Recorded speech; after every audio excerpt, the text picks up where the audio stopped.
Hi, I'm Jim, and I'm alcoholic. Glad to be here. Glad to be anywhere. I guess what it was like, I started drinking when I was young, and I'd seen a lot of destruction from alcohol in my home. My father was an alcoholic. My mother's an alcoholic. And one grandfather was an alcoholic. And so I tasted alcohol when I was 14, and I liked the taste of it, but I would say between 14 and 18 I stayed away from it because I'd seen a lot of destruction. I've seen my father hit my mother and stuff like that, and I've seen my grandfather do things that I won't tell you about, but things that are really off the chart when he'd be drunk. And so I've seen things, even when I was a kid, happen.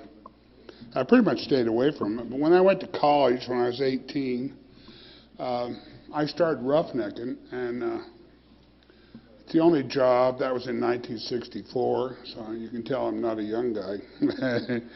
Anyway, I started on a morning tower, which we worked from 11 at night to 7 in the morning, and it's pretty rough. Roughnecking is rough. That's why they call it roughnecking. But anyway, you can get a hand or foot chopped off real easily. But anyway, to sleep in the daytime, on the way back, we'd always drive out to the rig. So on the way back, the main guy's called a driller, and there's 4 or 5 guys on a crew. And he would take the cap off of a quart of whiskey and throw it out the window. And I said, that's curious. And he said, we're not going to. I said, why'd you throw it? He said, we're not going to need the cap anymore. We drank that bottle of whiskey on an empty stomach. And the whole idea was to sleep during the day and work the next night. We worked 7 days a week like that. Anyway, that's how I learned to drink whiskey. And years later, when I got to Scottsdale, say in 1971, they were drinking it with 2 ice cubes and with their little finger, it's a little. But I learned to do that too, Later on, I was drinking it out of the bottle again. But I never liked to be social about it. I think that every time I drank, I got drunk. I didn't know I was an alcoholic till I got to Alcoholics Anonymous. And it's curious, I'm sure there's people in this room that still wonder if they're alcoholic or they got here by mistake. Not too many people get here by mistake. Rarely. They started this, a guy named Ken Henderson started this group. I've been here a long time. I was the first speaker at this, I would say, in 1988, around there. He was a protege of Clancy, the famous guy in California. Called him every Wednesday for like 42 years. Anyway, God bless him. He started this group, but I don't like speaker meetings, especially when I'm the speaker, so excuse me. I don't know why, but I just don't like it. My drinking never got bad until the last 3.5 years, but I can tell you that I drank hard for 19 years. The last 3.5 years, I drank 24/7. I've never been arrested. I've never been in jail. I've never had a DUI. I told one guy I never had a woman, and he said, well, okay. Most people are not aspiring to that. But I was real proud of that because I've seen a lot of things in my life. I had a few guys that deserved it, but I never hit my wife. But anyway, some of the things I learned here, what I did was I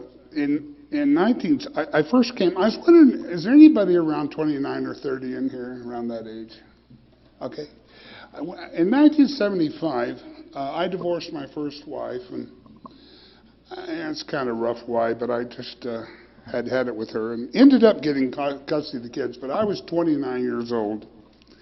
And a famous movie star started a club down by the police station in Scottsdale, and I was having these anxiety attacks, probably brought on by drinking whiskey and taking black beauties at the same time. And we didn't have a lot of these exotic drugs like you have now. We had black beauties. But anyway, I told the guy I was having anxiety attacks, and he directed me down there. It was right next to the police station, so you could turn wrong and go in the police station. But I went down there, and there was a famous guy who started this club. He's dead now, but God bless him. And I was 29, and I weighed 175 pounds. I was doing martial arts, and I thought I was really hot shit. And I walked in a building, I would say about this size. And the reason I'm bringing this up, because some of you people are young, and there was a guy in the corner, and he was telling his life story, and I thought, you know, I had half a cup of coffee in my hand, and I thought, what a weak fuck, you know. And I walked out, and I took a couple more Black Beauties and chased them with whiskey and walked downtown Phoenix looking for the Crips. And I tell that story, there was a gang called the Crips, and I don't know if you've ever done real serious martial arts, but you learn to hurt people, and you don't get to practice it, see. I thought I'd practice up on them, you know. The only problem is they attack people with about 8 guys, you know, so I'm sure they would have got the best of me. But I don't know what they saw. I walked downtown Phoenix. It's about 7 miles from Scottsdale, but all night I walked around down there. I remember at one point I went in county hospital, and there was a lady there, and I don't know what I was doing in there. There were bloody people everywhere at about 3 in the morning, and I remember her saying, you know, we can't help you. I don't know what I wanted down there, but no one even approached me. I can't believe I did that, but I'm not a tough guy, but I used to think I was really tough. Anyway, 8 years later, I got married again, divorced again, married again, lost a couple of businesses. When I was 37, I came back here 8 years later, and they said, are you willing to go to any lengths? And I was. I wasn't big and strong and tough and smart anymore. I was beaten down. I didn't even think about going to treatment. I turned myself into a big AA club down in Scottsdale, and that was in 1983. And I can tell you I've been sober ever since. I have not had a drink of alcohol or any kind of drug since then. I did everything they told me to do, and the reason is I didn't have any other thought of doing anything else, you know. I wasn't smart anymore. I could barely read. When they wanted me to read the book, I said, man, I can't read. They wanted me to get up at one of these things and read. I said, I can't read. I could not put a sentence behind another one. And along the way there, I did put a bunch of white shit up my nose and stuff like that. We didn't have all this exotic stuff, so. I remember once on my birthday, my buddy Jack pulled up in his Corvette, and I was closing my shoe store, and he was my drinking buddy for years. And he got something out, and he started shoveling up my nose, and I kept doing that. And it was probably a lot. And I leaned out the Corvette, and I threw up a lot. And he said, happy birthday, Jim. And that's just about it, you know, happy birthday, Jim, you know. We'd always start out, I had a lot of hair, and I'd do my hair. In fact, when I came to AA, I had a lot of hair. Just to let you know, hair won't help you. It won't help you at all. But one guy said, how long you spend on that hair? And I said, I don't know, man. Leave me alone. But anyway, he said, 15 minutes or so, because we used to do our hair, you know, way back in the 70s. But he said, cut the hair off, man. That's not going to do you any good. So I actually cut my hair off. And I found out my wife a lot of times, you know, I've never heard her say, please bring home some milk and bread and a little more hair. You know, it's never been the thing. So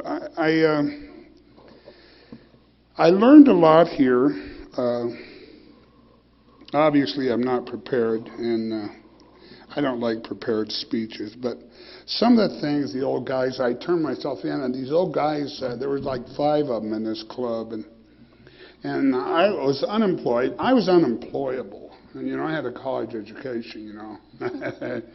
And I started selling cars finally and made a living doing that. In fact, I started making a lot of money. And later I built a dealership, my own dealership out in Dewey. But they would give me instructions for the day. And I was so messed up. I was showing up. I was going to 5 meetings a day. I went to a 7 a.m., 12, 2:30, 5:30, and then 8 p.m. And I was unemployed. you know. And that was my treatment center. That, and they would tell me what to do, and they'd give me the instructions for the day. And you know, until I got to AA, until I got to that point in my life, I always thought I was really smart. In fact, I took IQ tests back in the 60s, and I proved it, which if you've ever taken an IQ test and you do really well, you're fucked for the rest of your life. I guarantee it. Anyway, I took a couple of them and thought I was smart. And that is just the worst thing that happened to an alcoholic. Anyway, they would give me instructions, and like one guy would say, "Do you have anything to eat?" And I said, "Man, I've always had something. I always worked hard." And you have transportation and just corny stuff like that. And way before I worked the steps, I was not able to read that damn thing. I shouldn't say the holy thing. But he said, clean up, show up, trust God, help others, and don't drink even if your ass falls off. And I said, I can do that. And then later I thought about it, and I thought, I don't know if I could do that. But the trusting God thing is really hard. I was able to do that, a manner of speaking, and I asked him one time, what do I do if my ass falls off? And he said, well, just bring it to a meeting and sit on it. We'll reconnect it. And I've had that happen. But one guy, I met a guy named Father Gavin once in a meeting because I didn't really believe in God. I never really thought about it much. I pretty much got the wife I wanted 3 times. And, you know, I just ran rampant through my whole life. Until the very end of my drinking, nothing really ever went wrong, and then it all fell in, which is the way it usually happens around here. But he taught me how to pray, and I asked him, I said, what if I don't believe in God? And he said, well, of course, let me go back. One guy said, this God business, I don't really like this. He said, you're going to need help. And I said, oh, really? And he said, yeah, you can't do this on your own in here. You can't just show up to meetings and expect to quit drinking, and it's just not going to work. You need a higher power, which, as is described on page 45 in the big book, which is that the purpose of this book, meaning the big book, is to enable you to find a power greater than yourself, which will solve your problem. So they talked about it like a secondary thing. Like, you're going to have some problems if you quit drinking, okay? I had a lot. You don't even know you have them until you quit drinking. All the stuff that I camouflaged, I went to like 1,200 hours of counseling before I got here. Because I just thought I was crazy, you know, because I did crazy things. But anyway, I wanted to find this higher power, so I got this Father Gavin, and he said to pray as if, just to act as if you believe in God. And I said, man. So I'd get down in the same place. Well, he had told me I had to get on my knees. For God's sake, that was hard. So anyway, I got down on my knees, and every morning I would pray. But I'd have to go like, okay, I know you're not up there, and if you are, you don't give a shit about me. So then I'd pray. You know, it sounds so stupid when you say it out loud, but one morning I was doing that. I'm talking about months now, every morning. And one morning I was doing it, and something just was different, and I don't know what it was. And it was just like God had come along and just sort of washed the world off for me. And it's been different ever since. I can't describe it. But I had always thought one way, and all of a sudden I thought a different way. And it took a big chunk of my ego. And I still have a lot of it. But it took a lot of it and away from me. And I was able to listen and take direction. And I did the steps as they are described. Excuse me. When I did 4 and 5, they gave me specific directions. If you can't do a fearless and thorough moral inventory, then you need to go back to step 3 until you find a power and able to make a decision about that power. I make the decision every morning. It's not a permanent thing for me. I make it every morning. And after 4 and 5, I was probably the hardest thing I ever did. But they told me to have an appointment for my fifth step when I was writing my fourth step. And I did, and I took it with a guy I really didn't like, and I was hoping I'd never see him again. But anyway, sometime after that, and I'm not sure if it was weeks or a month or two, I was standing downtown Phoenix selling cars, which was way below me. Anyway, making a lot of money, but I just hated it. It's in the summer, and I realized I wasn't thinking about drinking. Now, if you've been thinking about drinking for 19 years, or drinking, or thinking about your next drunk, and all of a sudden you're not thinking about it anymore, I went, oh. It was like somebody lifted a weight off of me, And then I thought, well, I couldn't remember the last time I was thinking about it. It was quite a while, actually. Had to be a while. I don't know. That was the first little quote-unquote miracle that happened for me, because I'm a chronic alcoholic. I never had a drink. I always drink it all. I woke up one time in a van with two women in the middle of fucking nowhere. I'm not supposed to cuss here, I'm sorry. Anyway, with two empty gallons of wine, I didn't know who they were. They could have killed me. And, it was just like, what am I got out of the van, I just kind of crawled out of the back there. And I don't know to this day where it was. I just started walking, but my life was just a crapshoot when I started drinking. And how I never got arrested, I have no clue, except I was just easily talked my way out of it a couple times. But anyway, I lost the compulsion to drink Irish whiskey. I had started drinking Irish whiskey because when you drink all night, then about 6 in the morning you just start putting coffee in it. That was my idea anyway. I don't know what happened to me. I learned to work the steps with others.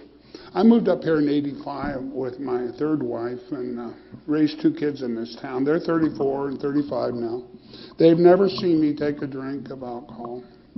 One is a midwife in San Diego. The other's a lawyer down in Tucson. My older children saw me drink, but they didn't remember much of it. And they're beautiful children, too. I think that you're only as good as your kids turn out sometimes, and that's just a blessing. That none of them have ever gotten into trouble. And most of that was not my fault. But I've had a good life. I was listening to Kevin talking about how good it is here. It's very hard to describe because when you think you know stuff, you can't learn anything, Like when a person comes here, I'm going to tell you I've sponsored over 100 guys in this town, and probably a few of them are still sober. Who knows? But I got a few sponsees now. But one time I was sponsoring a young guy. I usually don't sponsor young guys because one time I was sponsoring a guy for months, and it turned out he was high on pot the whole time. I was like, man, he would be like almost asleep there when we were talking, and late all the time. But anyway, I did my time on pot, And yes, there is something wrong with pot. But anyway, it's a big R, this thing. It's a big R for responsible. And I never thought I had to be responsible because I always made things come out right. But the day I got sober, I lost this operation that I had been working 8.5 years to build. I had over 3,300 the wealthiest men in the western United States buying shoes in my store. And I was really quite proud of that. And then one day I had a financial problem. One day I was out. And I lost a lot of money that day and a lot of pride. And that's the day I turned myself into Alcoholics Anonymous. I never thought about going to the hospital. I've had a lot of things happen. My third wife got cancer. I didn't drink. I remember the things those guys taught me, I've lost everything 3 times. If you lose everything 3 times, you don't have to worry about a thing. It doesn't mean anything to you. Because now I just go, what the hell, Nothing pretty much can happen to me except dying, I suppose, but I'm not worried about that. But my third wife got cancer in 1990, and they told us she was going to die, and that was pretty rough on us. Our kids were little then, and she got a doctor down in Tucson. He said, "No, you're going to live," and she's still alive. And we ended up getting divorced after 31 years, but the cancer kind of destroyed our marriage in some ways. But I still love the hell out of her, you know. But I think now, you know, the things that I learned, I hate to quote the old corny stuff that the guys are telling me, but I was recently driving I went back to Kansas for 3 years, having lived here 31, and I just got back from Kansas. But I was driving these non-emergency medical patients around, and I have to tell you this, because they're all mostly Medicaid people, and I was driving them around. This lady wanted to celebrate because she didn't have to be operated on, so she wanted me to go by the liquor store, and I said sure. And then she was trying to, between her cigarette and her oxygen bottle, she was trying to. Anyway, trying to get out of the car, and she said, "Well, Jim, would you go in?" And I said, "Sure." And then I thought, no, I don't want to go to the liquor store, you know. But anyway, she gave me a 10 and a name of some whiskey, you know, a pint of whiskey. But anyway, I'm walking in there, and there was bottles everywhere, and they warned me about bottles. I remember the first guy. He said, "Jim, there's alcohol in the bottles, and there's alcoholism in you. And if you don't put what's in the bottle in you, you're going to be okay." And I thought, the guy's a genius. They're having all these bottles. And they call it a bottle store, you know. So I'm walking in there, and I'm going around, and there's a young lady there. And I put the 10 down and said the name or whatever the hell it was. And she got it. And I said, "Now, this is not for me." I'm sure she heard that 1,000 times. She said, "That's okay." I had to tell her it wasn't for me. Anyway, I thought that was funny. The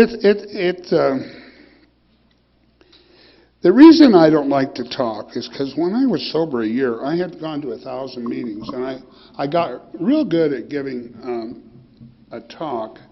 And I was invited all kinds of places, and I'd have huge crowds laughing and applauding. And it was really hard on me because I really got to thinking I was somebody, which is a bad thing in here.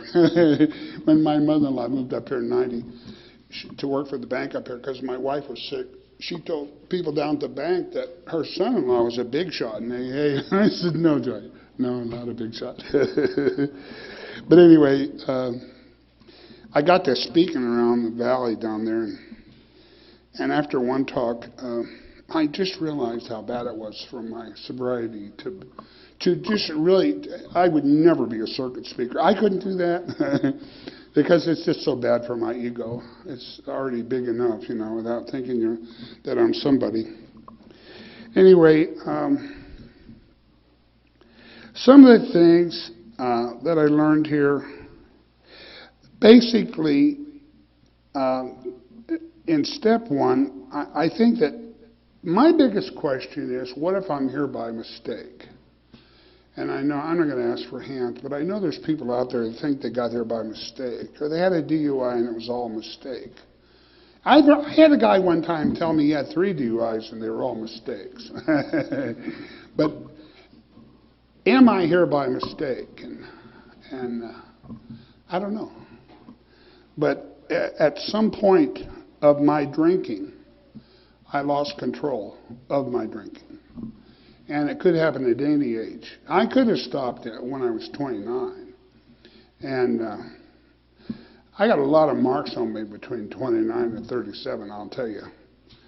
But that's about enough out of me. I've sort of run out of gas. I've had a virus, and my voice is almost gone. But thanks for putting up with me, and that's about enough. I love you all very much.